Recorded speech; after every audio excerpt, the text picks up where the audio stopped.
Welcome to Hedgehog Naval Academy. Right. In this series of videos we're going to put out, we're going to cover Black Seas and eventually the Kings of War Armada game, which is shortly going to be released. The goal of these videos is to introduce you to some real nice tabletop gaming centered on naval combat in the Age of Sail, or Fantasy Age of Sail as it may be. Now, it's been a while since Black Seas has come out, but I've noticed there's been a kind of a lack of videos on how to play it, and a lot of the bat reps include a lot of the advanced rules that kind of complicate the game. It's not a bad thing. I kind of like those rules, but it makes it harder for players to really learn the game when they're watching those. And honestly, Black Seas has been designed in such a way I think that it makes it very easy to pick up for new gamers and who haven't really got a lot of experience in naval warfare, but kind of want to play along. So this series is going to be hopefully geared to not just beginners, but also more advanced players, because we are going to cover the rules for some of the advanced special rules as well. These are the rules that are optional, but add a lot of depth to the game. Now, the format is going to be very simple. Today we're going to go over some of, what do you kind of need to play, and we're going to assume you're going to be starting with the starter set for Master Commander for Black Seas, and what you would need if you don't have that set. And then we're going to cover the basic rules. We're going to break. Second night of the video is going to be basically scenario 1 that introduces kind of how do you shows you how to play those rules. Then we're going to pick up with some additional rules in a third video, followed by again a scenario that will show you how to apply those rules into games. And then that's going to be the format for the series. Giving you videos to explain the rules, then a video how to actually showing you how to play them, giving you a lot of hopefully visual examples in a bat rep format. Follow again, just kind of rinse and repeat, going through different new rules that'll be introduced, and then video showcasing how to use those rules. So let's kind of get started, and we'll see how you can get started with the game with the box set, or if you don't, what you'd need to add to the set available from Warlord Games. Alright, so this is, in addition to the rule book, the contents, a sampling of the contents in the Master and Commander starter set. And it gives you an idea of what you're going to need. Now, if you already bought ships, you're going to have your ship cards and the wake markers, as well as a little damage counter for your ships. So, pretty good. If you got your ships, you really only need a few extra things. So let's kind of remove these and show you what's kind of left. These are the things you're going to need to actually play in addition to the rule book itself. You're going to need a set of dice, a D6 and D3. Of course, a D6 can double as a D3. You'll need some 10-siders, preferably in 3 different colors for the different cannon types. Blue, red, and black is what they go with. But if you need to, you can just go with one color and just roll the cannon type separately. So you'll need that. But that does come in the Master Commander starter set. You'll need some sort of activation tokens. There's some way to identify which ship has already moved during that turn. So there's that. It's nice when you're using multiple ships that are the same type, that don't have any other distinguishing features, like a separate paint scheme or a stern that's different, or a figurehead that's different. You're going to need to know which, let's say you got three brigs or 3 identically built frigates. You're going to want to know which one's which when it comes to keeping track of damage and keeping track of special effects on or enhancements. So you're going to have those. Then there's also these crit chits, these critical hit markers that basically identify what a particular ship is under the effect of right now. You'll want to have a wind gauge to be able to tell which direction the wind's coming from. You're going to want to need these movement gauges, essentially. One is, there's 2 here, different types that come in the kit to move a straight line, and this actually helps you turn here. And this is a turn gauge that they could also double as a wind gauge. The kit also comes with some floss to, for smoke or fire, and actually to tell when your cannons have fired. And also in the kit, the starter set, there's tokens that for the shot type, some special troop or loot tokens, and then of a whole series of tokens that represent upgrades you can put on your ships. So these are the things that you don't have when you buy just a ship's kit. And honestly, you're going to want to have those. So you have two ways of doing it. You can either buy the Master and Commander set, which includes all this, plus a collection of frigates and brigs. Or you can actually buy these chits and punch-outs separately. And these come in the separate package, like $12-13 for just the punch-outs. Or you can get with the rule book and all these punch-outs for $40. Now the punch-out also comes out with some islands and shoals and little terrain for the board. We're not going to go into the terrain in the first couple of videos. We're going to cover terrain a little bit later. So I would recommend, if you haven't already and you're just wanting to get into Black Seas, you buy the Master Commander starter set. It just gives you everything you need to play. If you already bought some ships and you don't really want to add a bunch of extra frigates and brigs, go ahead and invest in either the punch-out set alone and get the rule book as a PDF, or get the rule book and punch-out set together so you have actually a physical document to play around with, mark up with your favorite notes and such.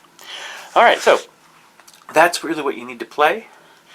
And let's kind of cover out some of the basic rules for, how do you actually work with the game. Alright, so let's take a closer look at the models and ship cards themselves as far as what you need to play the game. You may already have these if you've already bought ships, right? So, first thing, each ship card corresponds to a particular ship type, and in the case of the wake markers, they are designed in different sizes that correspond to the size of the ship. Now, there are 5 different sizes in Black Seas. Tiny is the size for ships that are smaller than brig, and represent usually like the small gunboats, and they usually come on a larger base. They don't usually have a wake marker. However, the small are basically brigs and schooners and cutters of smaller ships. They'll have a small wake marker. Medium ships are your frigates and 6 rates, 5th and 6th rates. Once you get into your actual 3rd rates and 4th rates, you're going to start getting into your large ships. And then, of course, extra large will be your first and some of your bigger ships. I believe 2nd rates are also extra large. Now, that's important because the size of the ship does affect how easy it is to hit or how hard it is to hit. So you want to be sure you are careful with that. And in addition, you'll notice the size of the wake markers changes based on the ship size. And that is also important when it comes to other rules later down the line. Let's just take a quick look at how to use the wake markers. Okay, I'll go ahead and move some of these ships out of the way so that we can more easily see. I want to focus on the frigate. Now, the wake marker is basically just 3 lines showing you, light sails, battle sails, and full sails. There's 3 different levels of sails. We'll get those in the rules in the next video. This is again just mostly how do you use the tools you've got, and determining based on what level of sails you're at, you're going to slide the wake marker under the ship to the particular spot. The ship doesn't move, the wake marker does, okay? Because the ship's position stays the same on the table regardless of where, what you do when you change the level of sails. So now you'll see some groups don't use these wake markers, and that's simply because unless it's actually on the light sails or battle sails, it's kind of difficult to keep it together. As soon as it's on full sails, it's hard to keep the two together. And in all honesty, when it comes to turning, you have to base it off where the ship is, but the wake marker doesn't move. You have to move that, and oftentimes the ship moves while you're moving the wake marker. So you will see videos where there aren't any wake markers involved.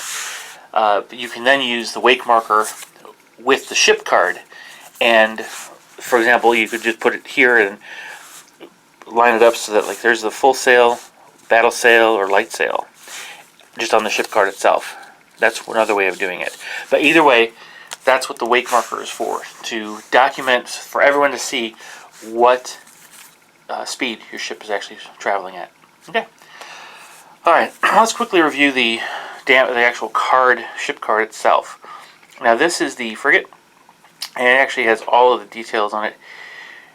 Now some ships have a bow cannon, some have a stern, and most of the first rates have a stern. So you'll see a cannon icon front and back, but not all ships have those. Okay. There are 3 icons: a really small one, a medium size, and a large size.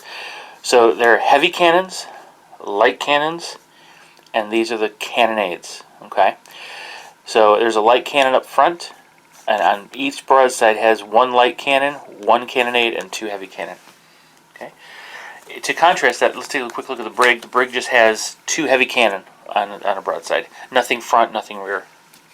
All right. The other key pieces on the card are the ship size, this colored V in the back.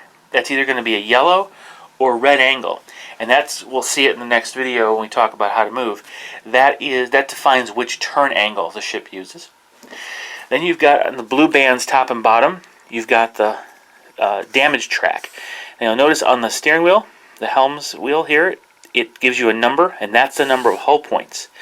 So when it comes to it, you would use your little handy dandy marker and put on one on the 30 and one up here on the 6 to represent it. Now in our videos you're going to see us use these little paper clips, okay, and so they're just a little bit more sturdy than the those paper clips that come, or so the paper indicators that come with the kit. So we'll be using those, but it's the same thing. It's used the same way on the damage track. Okay, the next piece of information on this card is the number is a 5 on a sail. Okay, now that number could be anything from a 3 up to a 6.